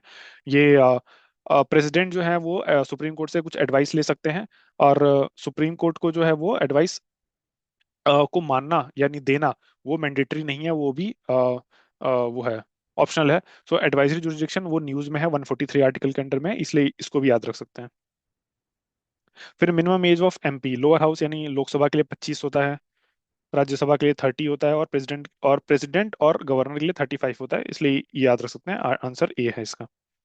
और जो लोकल सेल्फ गवर्नमेंट होता है, पंचायती राज म्यूनिसिपैलिटी के लिए, उसके लिए 21 होता है फॉर लोकल सेल्फ गवर्नमेंट। फिर under which article the Indian constitution annual financial statement यानी बजट किसके अंडर प्रेजेंट करती हैं, आर्टिकल 112 के अंदर में। फिर parliament can make the law for the whole और any part of the India for implementing international treaties. International treaty को इम्प्लीमेंट करने के लिए एक सुविधा दी गई है, कि जैसे मान लीजिए मोदी जी गए विदेश में, कोई इंटरनेशनल ट्रीटी जो है उन्होंने साइन कर ली, अब वापस देश में आए और किसी स्टेट में अगर कोई इम्प्लीमेंटेशन करना, स्टेट मना कर दे, फिर क्या करेंगे? तो उसके लिए एक प्रावधान दिया गया आर्टिकल 253 में, कि अगर इंटरनेशनल ट्रीटीज को इम्प्लीमेंट करने के लिए कोई भी काम करना है, कोई भी लॉ बनाना है, कुछ भी करना है, तो उसमें किसी भी स्टेट के कंसेंट की जरूरत नहीं है। तो ये सुविधा दी गई है आर्टिकल 253 के अंडर में, कि किसी भी जरूरत कंसेंट की जरूरत नहीं है, without the consent of any state. A British citizen staying in India can not claim the right to. तो फंडामेंटल राइट्स की बात करा है। फंडामेंटल राइट्स जैसे हम जानते हैं कि आर्टिकल 12 से लेकर 35 के बीच में जो फंडामेंटल राइट्स हैं, और कुछ स्पेसिफिक जो फंडामेंटल राइट्स हैं वो सिर्फ इंडियंस को ही दिए गए हैं, सिटीजन्स को ही दिए गए हैं। बाकी जो फंडामेंटल राइट्स हैं वो तो ऑर्डिनरी सबको अलाउ है। लेकिन कुछ राइट्स ऐसे हैं, जैसे 15, 16, 19, 29 और 30, ये पांच आर्टिकल इसको याद रखना है। ये सिर्फ और सिर्फ सिटीजन्स को अवेलेबल है। तो फ्रीडम ऑफ रिलीजन किस में आता है? ये 25 to 28 में आता है, ये सबको अवेलेबल है। Protection of life and personal liberty, ये 21 में आता है, ये भी सबको अवेलेबल है। Freedom of trade and profession, ये 19 में आता है, ये सबको अवेलेबल नहीं है। देखो जैसे हमने देखा, ये सबको अवेलेबल नहीं है। इक्वलिटी बिफोर लॉ 14 में आता है, ये भी सबको अवेलेबल है। सो कौन सा है जो है वो ब्रिटिश सिटीजन को अवेलेबल नहीं होगा? वो होगा freedom of trade and profession, क्योंकि वो आर्टिकल 19 के अंदर में आता है। तो कौन कौन सा आर्टिकल अवेलेबल नहीं है फॉरेनर्स को? सिर्फ इंडियंस को अवेलेबल है, वो है 15, 16, 19, 29 और 30, 15, 16, 19, 29, 30। फिर इंडियन इकोनॉमी देखते हैं। The ratio of the total deposit that a commercial bank must keep with the reserve bank of India is called cash reserve ratio. एक होता है कैश रिजर्व रेशियो, CRR, जो कि बैंक्स को किसके पास? आरबीआई के पास रखना पड़ता है। इसके बदले में आरबीआई कोई भी जो है इंटरेस्ट पे नहीं करेगा। फिर एक होता है स्टेटूटरी लिक्विडिटी रेशियो, SLR, वो बैंक्स को अपने पास ही रखना होता है। किस फॉर्म में रख सकते हैं? इधर कैश के फॉर्म में रख सकते हैं, बॉन्ड्स के फॉर्म में रख सकते हैं, ठीक है, गोल्ड के फॉर्म में रख सकते हैं, मतलब ऐसे किसी भी फॉर्म में रखना है जो तुरंत कैश में लिक्विडिटी में कन्वर्ट हो जाए। तो SLR जो है बैंक्स को अपने पास ही रखना होता है, और CRR जो है वो बैंक्स को आरबीआई के पास रखना होता है, इसलिए इंपॉर्टेंट है। लीगल रिजर्व रेशियो जैसा कुछ नहीं होता है। फिर डिपॉजिट रेशियो भी नहीं होता है, CDR होता है, cash to deposit ratio. So cash to deposit ratio आगे कुछ आता है तो देखेंगे। फिर which company became the first company, $200 billion का हिट करने वाली, वो रिलायंस इंडस्ट्रीज थी, इसलिए इंपॉर्टेंट, ध्यान रख सकते हैं। फिर चेयरपर्सन, जीएसटी काउंसिल का चेयरपर्सन कौन होता है? अच्छा, जीएसटी काउंसिल जो है वो आर्टिकल 279A के तहत एक कॉन्स्टिट्यूशनल बॉडी है। 101 अमेंडमेंट में इसको ऐड किया गया था, और इसको हेड कौन करते हैं? यूनियन फिनांस मिनिस्टर इसको हेड करते हैं। फिर which among the following is a tool of fiscal policy. अच्छा, फिस्कल पॉलिसी क्या होती है? एक फिस्कल पॉलिसी होती है और एक होती है मॉनेटरी पॉलिसी। तो फिस्कल पॉलिसी गवर्नमेंट देखती है, मॉनेटरी पॉलिसी जो है वो आरबीआई देखती है। तो इनमें से tax, cash reserve ratio, credit ceiling, bank rate में से गवर्नमेंट क्या देखेगी? टैक्सेस जो है वो आरबीआई तो कंट्रोल करती नहीं है, तो obviously taxes are the part of fiscal policy. फिर इन्फेंट मोर्टेलिटी रेट क्या होता है? कि वो बच्चे जो हर 1,000 पैदा होने वाले बच्चों में से 1 साल के अंदर जो मर जाते हैं, वो होता है इन्फेंट मोर्टेलिटी रेट। और एक होता है मैटरनल मोर्टेलिटी रेट, मतलब हर 1 लाख में से कितनी ऐसी माताएं हैं जो बच्चों को जन्म देते समय इनकी मृत्यु हो जाती है। और इन्फेंट मोर्टेलिटी रेट देखा हमने कि 1,000 बच्चे अगर पैदा हो रहे हैं तो 1 साल की एज तक जाते जाते उसमें से कितने बच्चे मर जाते हैं, वो होता है इन्फेंट मोर्टेलिटी रेट। फिर which Indian state top the NITI Aayog SDG India index? वो केरला और उत्तराखंड ने टॉप किया है। केरला उत्तराखंड ने, और ये जो है वो 2024 का भी आ गया है, 2024 में भी केरला केरला ने ही टॉप किया है, इसलिए इंपॉर्टेंट याद रखना। एसडीजी इंडिया इंडेक्स, इसमें दो चीजें हैं। एसडीजी इंडिया इंडेक्स निकालता कौन है? वो नीति आयोग निकालता है। और टॉप किसने किया? केरला ने किया। फिर ग्रे रिवोल्यूशन, ग्रे रिवोल्यूशन जो है वो फर्टिलाइजर से रिलेटेड है। ठीक है, फिशरी से रिलेटेड जो है वो ब्लू रिवोल्यूशन था। फिर ऑयल ऑयल सीड से रिलेटेड आई थिंक ये येलो रिवोल्यूशन था। फिर which sector in India has benefited the most from the globalisation? Globalisation जैसे हम जानते हैं 1991 में इंडियन इकोनॉमी एलपीजी रिफॉर्म्स किए गए, लिबरलाइजेशन, प्राइवेटाइजेशन, ग्लोबलाइजेशन। उसमें सबसे ज्यादा फायदा किसको हुआ? सर्विसेज को हुआ, क्योंकि 1991 से तक अगर सर्विसेज का कंट्रीब्यूशन देखेंगे तो अराउंड 40% के अराउंड था, जो कि आज की डेट में बढ़ के 55 से 60% तक पहुंच गया है। बिहार में स्पेसिफिकली 60% है ये सर्विसेज का कंट्रीब्यूशन। तो इसलिए इंपॉर्टेंट है, सर्विसेज सेक्टर को सबसे ज्यादा फायदा हुआ। और इंडिया का जो एग्रीकल्चर है और मैन्युफैक्चरिंग सेक्टर को बहुत निग्लेक्ट किया गया है। सो सर्विसेज सेक्टर जो है ज्यादा फायदेमंद हुआ। ऑल सेक्टर तो बेनिफिट इक्वली तो होगा नहीं। मैन्युफैक्चरिंग जो है वो आउटराइटली इग्नोर कर दी गई। एग्रीकल्चर भी इतना कुछ खास बढ़त नहीं हुआ। सर्विस सेक्टर में ज्यादा ग्रोथ हुआ। फिर विच इंडियन स्टेट है the highest literacy rate as per the, देखो 2023 में कोई सेंसस तो हुआ नहीं पहली बात। 2011 सेंसस के हिसाब से तो केरला है, लेकिन अभी जो है मिजोरम पहला राज्य बना जिसने फुल्ली लिटरेट का स्टेटस अचीव किया है। मिजोरम के बाद गोवा, और गोवा के बाद त्रिपुरा। ये 3 स्टेट ऐसे बने हैं जिन्होंने फुल्ली लिटरेट, यानी फुल्ली लिटरेट का क्राइटेरिया क्या है? ऐसा नहीं, 100%, 95% या से ज्यादा अगर लिटरेसी रेट है उसको फुली लिटरेट घोषित कर दिया गया। तो उसमें मिजोरम, गोवा, त्रिपुरा, ये 3 राज्यों को फुली लिटरेट घोषित किया गया। फिर choose the correct pair from the following option. Fourth 5 year plan, ये फोर्थ तक जाना ही नहीं है। फर्स्ट याद रखना है, एक तो एग्रीकल्चर पे फोकस किया गया। फर्स्ट किसके ऊपर बेस्ड था? हारूड डोमर मॉडल। हारूड डोमर मॉडल के ऊपर बेस्ड था। सेकंड 5 ईयर प्लान जो है वो इंपॉर्टेंट है, कि जो सेकंड वाला था उसने हैवी इंडस्ट्री पे फोकस किया। और इसी दौरान जो है एक थ्योरी निकल के आई थी, ट्रिकल डाउन थ्योरी, कि मतलब हम लोग हैवी इंडस्ट्री पे फोकस करेंगे और अपर क्लास को बिल्ड करेंगे, अपर मिडिल क्लास को, और जो नीचे तक, नीचे वाला तबका है वहां तक जो है ट्रिकल होकर पैसा अपने आप पहुंचता रहेगा। और ये किसके मॉडल पे बेस्ड था सेकंड 5 ईयर प्लान? ये था अ, नेहरू और महालनोबिस। एक सेकंड यहाँ लिख देता हूँ। नेहरू और महालानोबिस। महालनोबिस एक स्टेटिशियन थे। इन्हीं के बर्थडे पर इंडियन स्टेटिस्टिक्स डे मनाया जाता है, तो ये भी याद रख सकते हैं। तो सेकंड जो 5 ईयर प्लान था नेहरू महालनोबिस मॉडल पे बेस्ड था, उन्होंने हैवी इंडस्ट्रीज पे फोकस किया था। First 5 year plan Harrod Domar model पे बेस्ड था, focused on agriculture. Then which of the following is the function of central bank? Central bank क्या है भारत में? वो है reserve bank of India. Reserve bank of India क्या है? Repo rate manage करता है। फिर लैंडिंग, कॉमर्शियल बैंक को लैंड करता है। बैंक गवर्नमेंट का जो बैंक फैसिलिटी है, यानी गवर्नमेंट के जो अकाउंट्स, उसको हैंडल कौन करता है? वो भी रिजर्व बैंक ऑफ इंडिया ही करता है। तो ऑल ऑफ दी अबव इसका आंसर है। Then next question is about NNP. ये जरा इंपॉर्टेंट देख लेते हैं। 3 तरह के कन्वर्जन होते हैं। एक होता है ग्रॉस से नेट में। ग्रॉस में से अगर डेप्रिसिएशन को माइनस कर दें तो वो बनता है नेट। फिर एक होता है डोमेस्टिक में, अगर net factor, in net factor income from abroad, abroad का उसको कर दें तो वो होता है नेशनल। फिर एक होता है फैक्टर कॉस्ट में, अगर नेट इनडायरेक्ट टैक्सेस को जोड़ते हैं तो वो बनता है मार्केट प्राइस। तो इसको इसको समझते हैं एक एक करके। जैसा जीडीपी है, वो है gross domestic product. Gross domestic product का मतलब क्या है कि भारत की टेरिटरी में जो भी प्रोडक्शन हुआ है, चाहे वो इंडियंस ने किया है चाहे फॉरेनर्स ने किया है, उससे कोई मतलब नहीं है। भारत की टेरिटरी में प्रोडक्शन हुआ है, वो होगा जीडीपी, ग्रॉस डोमेस्टिक प्रोडक्ट, वो भारत की जीडीपी में काउंट होगा। और फिर जीएनपी क्या होता है? जीएनपी होता है जो भारत के जो नेशनल्स हैं, यानी इंडियंस ने जो किया है, चाहे वो देश के अंदर रह के किया है या देश के बाहर रह के किया है, वो अगर करते हैं तो उसको बोलते हैं ग्रॉस नेशनल प्रोडक्ट।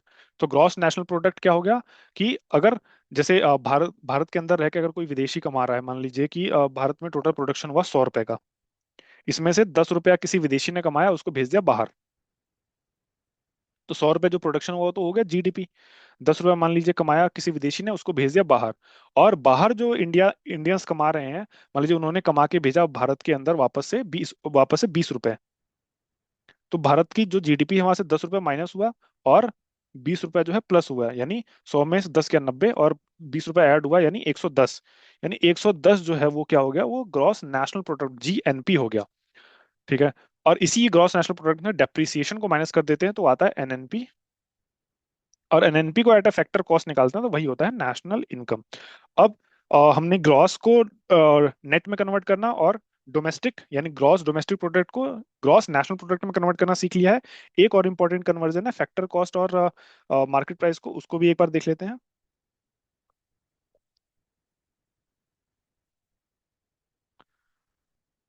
जैसे फॉर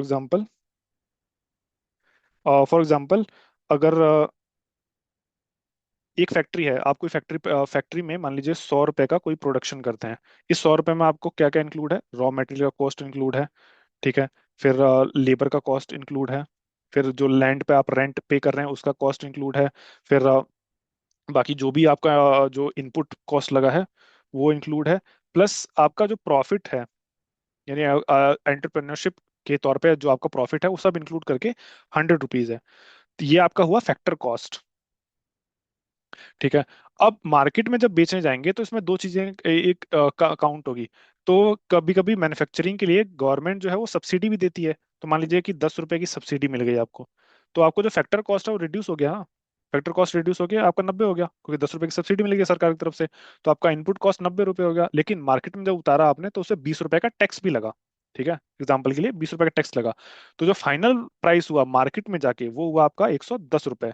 तो ये कहलाएगा मार्केट प्राइस, मार्केट प्राइस में जाके। और ये 10 रुपए जो आपने माइनस किया और 20 रुपए ऐड किया है उसको क्या बोलेंगे? Net indirect tax. Net indirect tax. So factor cost में जब इसको ऐड कर देते हैं नेट इनडायरेक्ट टैक्स इसको, तो ये बनता है market price. So this is important. तो NNP net national product at factor cost, उसको क्या बोलते हैं? उसको बोलते हैं नेशनल इनकम। फिर legally stipulated maximum size beyond which no individual farmer can hold any land, उसको क्या बोलते हैं? Land ceiling. लैंड सीलिंग लगा दी गई है 25 एकर्स की, कि इंडिविजुअल पर्सन जो है 25 एकड़ से ज्यादा लैंड होल्ड नहीं कर सकता। और ये बाकी जो चीजें दी हैं, land consolidation, land ceiling, abolition of intermediaries, tenancy reforms, ये जो लैंड रिफॉर्म्स के चार जो प्रोसेस हैं वो इंपॉर्टेंट है, ये दिए गए हैं। तो ये भी याद रख सकते हैं, लैंड रिफॉर्म्स के प्रोसेस हैं। फिर जनरल साइंस पे आते हैं। इसमें steam methane reforming technique is use to obtain, उसको बोलते हैं ग्रे हाइड्रोजन बोलते हैं। जो स्टीम मीथेन रिफॉर्मिंग, इसको याद कर सकते हैं, स्टीम मीथेन रिफॉर्मिंग टेक्निक से जो हाइड्रोजन निकलता है उसको ग्रे हाइड्रोजन कहते हैं। बाकी एक और होता है जो ग्रे हाइड्रोजन के दौरान क्या होता है कि ग्रीन हाउस गैसेस जो है एमिट होते हैं। फिर एक होता है ब्लू हाइड्रोजन। ब्लू हाइड्रोजन का मतलब क्या है कि उसको ऑब्टेन करने के लिए जो आपने ग्रीन हाउस गैसेस को रिलीज किया है उसको वापस जो है वो सिक्वेस्टर भी कर लिया, यानी वापस से सोख भी लिया। फिर एक होता है ग्रीन हाइड्रोजन, यानी उसको प्रोड्यूस करने के दौरान आपका जो ग्रीन हाउस गैसेस है वो निकले ही नहीं। सो इंडिया जो है ग्रीन हाइड्रोजन के उस पर बहुत फोकस कर रहा है, इसलिए नेशनल ग्रीन हाइड्रोजन पॉलिसी भी जो है वो इंडिया की आई है, नेशनल ग्रीन हाइड्रोजन पॉलिसी। सो ये भी एक इंपॉर्टेंट चीज है, याद रख सकते हैं नेशनल ग्रीन हाइड्रोजन पॉलिसी। फिर ये एक स्टैंडर्ड 84th जो क्वेश्चन है, standard electrode potential of three metals A B and C are respectively 0.5 volt, -3 volt and 1.2 volt. फिर इसका पावर क्या होगा? पहले तो देखते हैं पावर का फॉर्मूला क्या होता है। पावर होता है V इंटू आई। तो पहली नजर में देख के तो ऐसा लग रहा होगा कि V जो है वो वोल्टेज है। तो जिसका अगर नेगेटिव में होगा तो सबसे कम जो है पावर उसका होगा, लेकिन इसमें कैच क्या है कि जो आई है वो भी जो है वी पे डिपेंड करता है। ठीक है, यानी आई का फॉर्मूला जो हो गया वो वी इंटू आर हो गया। यानी वी अगर नेगेटिव है तो आई भी नेगेटिव होगा। सो वी और वी नेगेटिव तो आई भी नेगेटिव होगा, यानी दोनों नेगेटिव होगा। तो दोनों के मल्टीप्लिकेशन से जो पी होगा वो जो है वो पॉजिटिव हो जाएगा, पावर जो है पॉजिटिव हो जाएगा। इसलिए इससे कोई मैटर ही नहीं करता है कि यहाँ पे माइनस दिया गया है या प्लस दिया गया है। जो एब्सोल्यूट वैल्यू है उसको देखेंगे, तो जिसका एब्सोल्यूट वैल्यू ज्यादा होगा उसका जो पावर होगा वो ज्यादा होगा। यानी 3 वोल्ट का जो पावर होगा वो सबसे ज्यादा होगा, यानी बी का। फिर -1.2 यानी 1.2 का है वो सेकंड नंबर पे होगा, यानी सी का होगा। फिर उसके बाद 0.5 का यानी ए का होगा। तो ये रिड्यूसिंग पावर के उसमें टर्म्स में है, B C A इसका आंसर। फिर sour taste of vinegar, 85 question. Sour taste of vinegar is due to, ये एसिटिक एसिड की वजह से होता है, तो इसलिए नन ऑफ द अबव है इसका आंसर। फिर टार्टरिक एसिड जिसे हम जानते हैं कि टैमरिंड यानी इमली में होता है। सिट्रिक एसिड जो और खट्टे होते हैं, ऑरेंज हो गया या नींबू हो गया उसके अंदर। लैक्टिक एसिड जो मिल्क प्रोडक्ट्स, दूध यानी दूध या दही के अंदर होता है, वो लैक्टिक एसिड होता है। फिर बर्ड्स, बर्ड्स होते हैं वो कहाँ होते हैं, बेस ऑफ लीफ पे भी पाए जाते हैं और टिप ऑफ ब्रांचेस पे भी पाए जाते हैं। ठीक है, इसमें याद रखना है। फिर ये इंपॉर्टेंट है, इशिहारा टेस्ट, ये कलर ब्लाइंडनेस के लिए होता है। और कलर ब्लाइंडनेस का एक खूबी क्या है, ये सिर्फ मेल में ही होता है, फीमेल में नहीं होता है। So only mail can be colour blind. इसलिए फीमेल जो है वो हर बेबी पिंक, ये वो पिंक वो पिंक करके बहुत सारे कलर्स निकाल लेती हैं। मेल के लिए क्या है, सिर्फ पिंक बस। Reactance of a capacitor, reactance reactance of a capacitor, ये उसकी फ्रीक्वेंसी पे इनवर्सली प्रोपोर्शनल होता है, रिएक्टेंस ऑफ अ कैपेसिटर। ठीक है, इसका हालांकि इसका डिटेल में जाना बहुत, वो फिजिक्स में डिटेल में जाना वो बहुत ज्यादा टेक्निकल हो जाएगा, इसलिए बस इसको याद कर सकते हैं। Reactance of a capacitor inversely proportional है किस पे, फ्रीक्वेंसी के।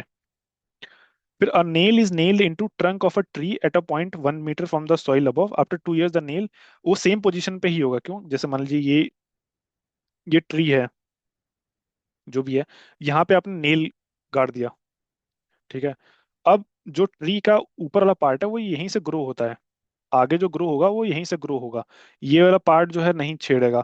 तो इसलिए ट्री ट्री का जो वर्टिकल जो ग्रोथ होगा वो ऊपर से ग्रो होगा। हालांकि जो लेटरल यानी जो चौड़ाई जो उसकी बढ़ेगी उसकी वजह से जो इधर खिसक तो सकता है, मतलब हॉरिजेंटली खिसक सकता है, लेकिन वर्टिकली जो उसी पोजीशन पे रहेगा। यानी अगर 1 मीटर ऊपर अगर सॉइल लेवल के आपने नील गाड़ा है तो 2 साल के बाद भी वो एक पे ही मिलेगा, बशर्ते कि सॉइल का लेवल मेंटेन है, कि सॉइल कोई मिट्टी को खोद के ना ले गया हो।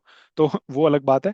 हालांकि सॉइल लेवल से अगर 1 मीटर ऊपर नील गाड़ा है तो यानी जो कील गाड़ी है तो 1 मीटर पर ही मिलेगी 2 साल के बाद भी। फिर actual site of the dark reaction of photosynthesis, ये कहाँ होता है, स्ट्रोमा में होता है। इसको भी याद ही कर सकते हैं क्योंकि बायोलॉजी में डिटेल में तो इतना जाना नहीं है। तो स्ट्रोमा कहाँ होता है, फोटोसिंथेसिस साइटोप्लास्ट में, स्ट्रोमा में होता है। फिर catalyst use in the hydrogenation of the vegetable oil. अच्छा, वेजिटेबल ऑयल जो होता है वो क्या होता है, वो अनसेचुरेटेड फैट होता है। अनसेचुरेटेड फैट होता है, इसमें हाइड्रोजन का रिएक्शन करवा के इसको सेचुरेट किया जाता है, जिससे वनस्पति घी यानी इसको डालडा जो होता है ना वो बनता है। ठीक है, तो इस रिएक्शन के अंदर कैटलिस्ट क्या यूज होता है, कैटलिस्ट निकल यूज होता है। कैटलिस्ट क्या होता है, कैटलिस्ट वो एक सब्सटेंस होता है जो कि खुद रिएक्शन में पार्टिसिपेट नहीं करता, लेकिन रिएक्शन के प्रोसेस को बढ़ा दे, तेज कर देता है। फिर 92 देखते हैं, विच of the following is not an electrophile. अच्छा, एक होता है इलेक्ट्रोफाइल, एक होता है न्यूक्लियोफाइल। इलेक्ट्रोफाइल क्या होता है, इलेक्ट्रॉन लविंग यानी इलेक्ट्रॉन को अट्रैक्ट करने वाला। और न्यूक्लियोफाइल क्या होता है, वो जो न्यूक्लियस यानी प्रोटॉन को अट्रैक्ट करने वाला, या प्रोटॉन को अट्रैक्ट करना या इलेक्ट्रॉन को छोड़ने वाला। तो इलेक्ट्रोफाइल कौन से होते हैं, जो इलेक्ट्रॉन को अट्रैक्ट करेंगे। तो इनमें से कौन सा है जो इलेक्ट्रॉन को अट्रैक्ट करेगा, हाइड्रोजन प्लस अट्रैक्ट कर सकता है, बिल्कुल कर सकता है। BF3 जो है वो बोरोन और फ्लोराइड जो है वो 3 है, लेकिन इसमें अभी भी इलेक्ट्रॉन को गेन करने की कैपेसिटी है, तो ये भी इलेक्ट्रोफाइल है। Na+ नहीं है, Na+ क्यों नहीं है, क्योंकि जो सोडियम होता है उसका एटॉमिक नंबर होता है 11। और अगर इसको जो शेल में अगर इलेक्ट्रॉन का डिस्ट्रीब्यूशन करेंगे तो पहले शेल में आएगा 2 इलेक्ट्रॉन, अगले शेल में 8, और लास्ट वाले में बचेगा 1। तो इसको लूज कर सकता है, ये लूज कर सकता है, गेन नहीं कर सकता है। इसलिए ये लूज करेगा तो इसका ऑक्टेट कंप्लीट हो जाएगा और ये जो है स्टेबल हो जाएगा, इसलिए लूज कर सकता है, गेन नहीं कर सकता। इसलिए ये इलेक्ट्रोफाइल नहीं है। सो इसलिए जो सोडियम है वो इलेक्ट्रोफाइल नहीं है। इवन अगर एक लूज कर दिया है, क्योंकि लूज करते ही जो Na+ हुआ, वो लूज करते ही आउटर शेल में जो इलेक्ट्रॉन है उसको लूज कर दिया, तो उसके बाद इसका जो शेल का कन्फिग्रेशन क्या होगा, 2,8 होगा, जो कि अब इसको स्टेबल बना देगा। इसलिए वो ये ना इलेक्ट्रॉन को गेन करेगा ना लूज करेगा यहाँ से। इसलिए ये इंपॉर्टेंट है, याद रखना ये इलेक्ट्रोफाइल नहीं है। फिर conductivity of a strong electrolyte, वो क्या होगा, decreases on dilution, does not change with dilution, increases slightly on dilution. वो डाइल्यूशन के साथ डिक्रीज होगा, क्यों होगा, क्योंकि जैसे ही किसी इलेक्ट्रोलाइट को डाइल्यूट किया जाएगा तो उसमें जो आयंस होंगे उनकी मात्रा घटेगी, और आयंस की जो मात्रा होती है वही तो कंडक्टिविटी को प्रमोट करती है। तो आयंस की मात्रा अगर डिक्रीज होगी, if the quantity of ions decreases then its conductivity also decreases.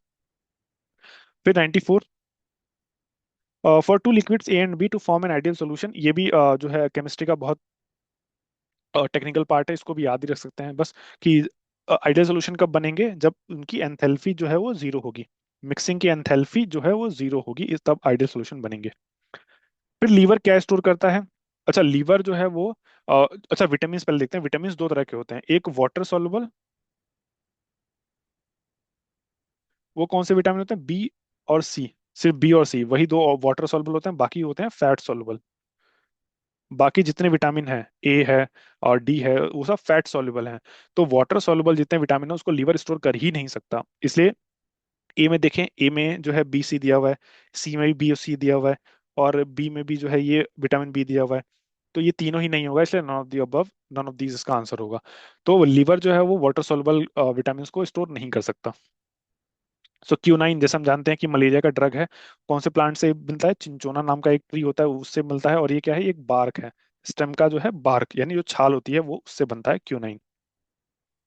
फिर टर्मरिक पाउडर, टर्मरिक पाउडर जो है वो क्या है, टर्मरिक पाउडर जो है वो, टर्मरिक जो है स्टेम से मिलता है, इसलिए ना ये फूट है ना रूट है ना सीड है, ये स्टेम से बनता है, इसलिए इसका answer none of the above. तो टर्मरिक जैसा ही होता है जिंजर, जिंजर भी एक स्टेम से बनता है। फिर हाइड्रोजन को फिजिकली स्टोर कैसे करेंगे, ऑब्वियसली कंप्रेस करके हाइड्रोजन को स्टोर करेंगे। ठीक है। फिर as the diameter of the objective lens of a telescope increases, अच्छा जो उसका रेजोल्यूशन होता है टेलीस्कोप का, मतलब कितनी दूर वो देख सकता है, वो किस पे डिपेंड करता है, वो डायरेक्टली प्रोपोर्शनल होता है उसके डायमीटर पे यानी रेडियस पे। तो जैसे जैसे उसका डायमीटर बढ़ेगा वैसे उसका रेजोल्यूशन भी बढ़ेगा, इंक्रीज होगा। फिर compare to burn to air at 100 degree Celsius, the burn due to steam, अच्छा स्टीम जो है ज्यादा जलेगा, क्यों जलेगा, क्योंकि वो हाई लेटेंट हीट को लेके चल रहा है, is that's why it is, ये ज्यादा बर्न करेगा। कौन सा, स्टीम, स्टीम 100 डिग्री सेल्सियस ज्यादा बर्न करेगा, क्यों, लेटेंट हीट की वजह से। फिर बस खत्म ही करने वाले हैं इसको। फिर light weight bullet proof helmets, अच्छा बुलेट प्रूफ हेलमेट ये केवलार से बनता है, ये एक PYQ भी है, प्रीवियस ईयर में पूछा गया है, इसलिए इंपॉर्टेंट है, याद रख सकते हैं कि बुलेट प्रूफ जो जैकेट्स या हेलमेट जो भी बनते हैं वो केवलार नाम के एक मटेरियल से बनते हैं। What is the unit of measure of magnetic field, वो है क्या है, टेस्ला है, टेस्ला है मैग्नेटिक फील्ड का मेजर है। ठीक है, और एक और होता है, एक वेबर होता है, वो भी जो है वो भी मैग्नेटिक फील्ड को नापने के लिए होता है। एम्पियर, एम्पियर से क्या नापते हैं, एम्पियर से करंट नापते हैं। कोबाल्ट जो है उससे कुछ नहीं नापते, कोबाल्ट एक मेटल है। ओम से क्या नापते हैं, ओम से रेजिस्टेंस नापते हैं। फिर beside spreading malaria, the anopheles mosquito are also vector of, ये एंसिफलाइटिस और फिलेरिसिस, इसको भी एनोफिलिस मॉस्किटो जो है करता है। और डेंगू और चिकुनगुनिया वो एडीज मच्छर से होता है। ठीक है, इसको याद रख सकते हैं। फिर blood group of an individual, ये एंटीजन से डिटरमाइन होता है। ठीक है, तो हेमोग्लोबिन से कोई मतलब नहीं है, RBC WBC कॉम्बिनेशन से कोई मतलब नहीं है, RBC के शेप से कोई मतलब नहीं है, ये एंटीजन से होता है। कितने तरह के होते हैं, अगर एंटीजन ए है तो ए है, बी है तो बी, दोनों हैं तो AB, दोनों में से कोई नहीं है तो O। तो ये चार तरह के होते हैं, और बाकी इनके नेगेटिव पॉजिटिव नेगेटिव होते हैं, और एक रेयर होता है बॉम्बे ब्लड ग्रुप। तो ये पांच छह तरह के होते हैं, ये याद रख सकते हैं। तो one of the properties associated with X-ray, X-ray क्या है, ना ये इलेक्ट्रिक, इलेक्ट्रिक फील्ड से डिफ्लेक्ट होता है ना मैग्नेटिक फील्ड से डिफ्लेक्ट होता है, किसी से डिफ्लेक्ट नहीं होता, इसलिए नन ऑफ द अबव इसका आंसर है। फिर which of the following is responsible for production of shadow, अच्छा शेडो किस लिए होता है, लाइट से बनता है, जो प्रोपेगेशन ऑफ लाइट है उसी से बनेगा ऑब्वियसली। फिर which of the following seed is used in the production of, ये भी एक PYQ है, डायमंड किससे होता है, अच्छा डायमंड में क्या होता है, कार्बन के एक कार्बन जो है चार कार्बन से जुड़ा रहता है, तो वो डायमंड होता है। ग्रेफाइट में एक कार्बन जो है वो तीन कार्बन से जुड़ा रहता है।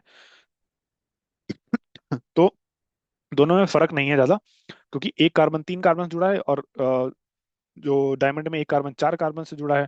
तो उसमें थोड़ा बहुत परिवर्तन करके ये ग्रेफाइट को डायमंड में कन्वर्ट किया जा सकता है, इसलिए ये इंपॉर्टेंट है। फिर electron of mass m kg and charge e coulomb travels from rest through a potential difference of v, the final energy in joule would be.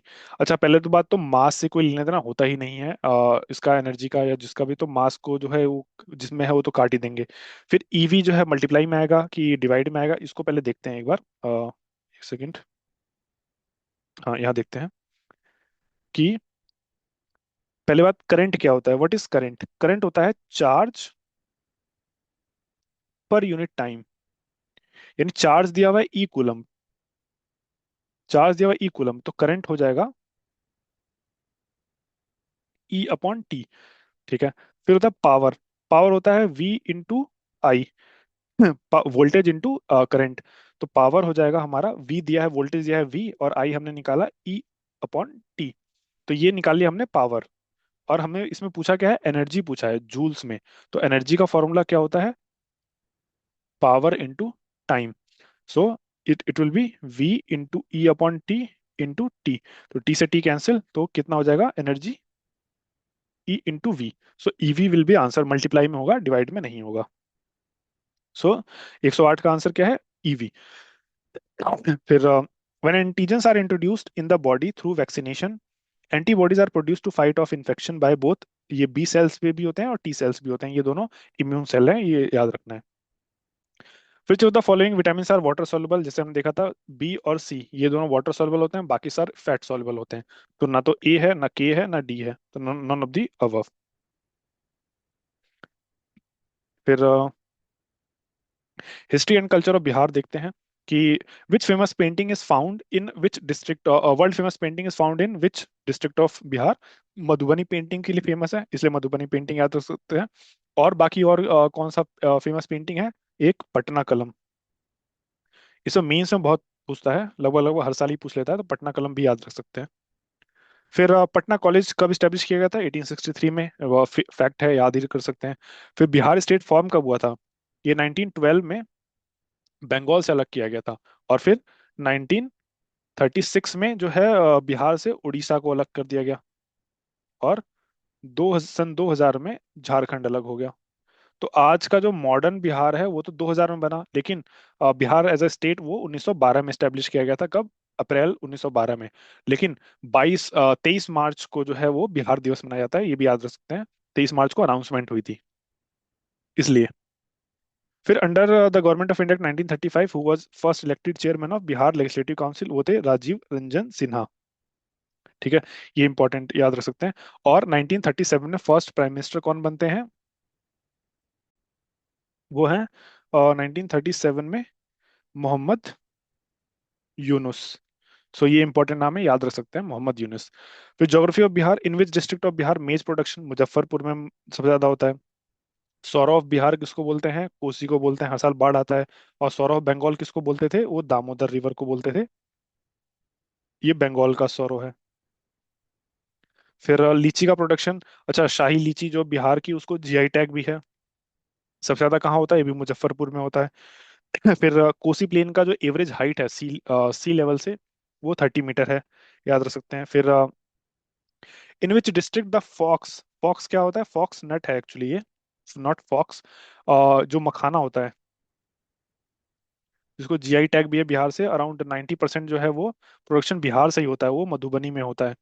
और 2025-26 के जो बजट था उसमें मखाना बोर्ड बनाने की भी बात की गई थी, तो वो भी बिहार में ही स्टैब्लिश होगा, मखाना बोर्ड।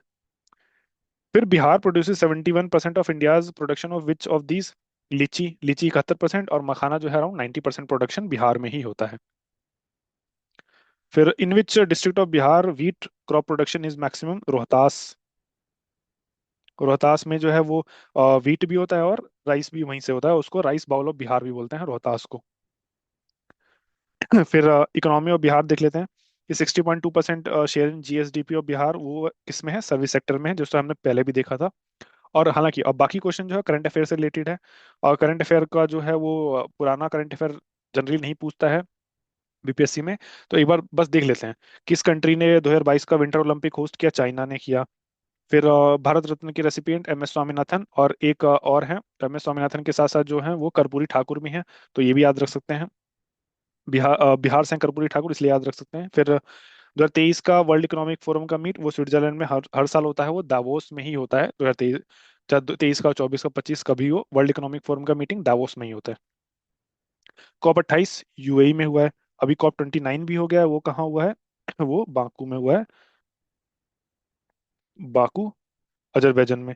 फिर चित्रकूट टेम्पल एमपी में है। G7 का मेंबर कौन नहीं है? दिसंबर में इटली है, यूएस है, रशिया है, उसके अलावा जो है वो यूके हो गया। फिर फ्रांस हो गया, फिर जर्मनी, फिर कनाडा, और एक जापान। तो ये 7 देश हैं। रशिया पार्ट नहीं है। रशिया जो है वो G8 का मेंबर था, लेकिन 2024 में क्रीमिया पेनिनसुला को अनेक्स करने के बाद रशिया को हटा दिया गया ग्रुप से, और वापस से वो G7 हो गया। फिर अप्रैल 2020 में Bihar education department started the following program through DD Bihar, वो telecast of e content for class 9th and 10th, इसलिए इंपॉर्टेंट है, ठीक है। फिर 20th एशियन गेम्स कौन होस्ट करे 2026 में, ये पूछ सकता है ये। जापान होस्ट करेगा। फिर city of literature Kozhikode, Kerala को सिटी ऑफ लिटरेचर का अवार्ड दिया गया है।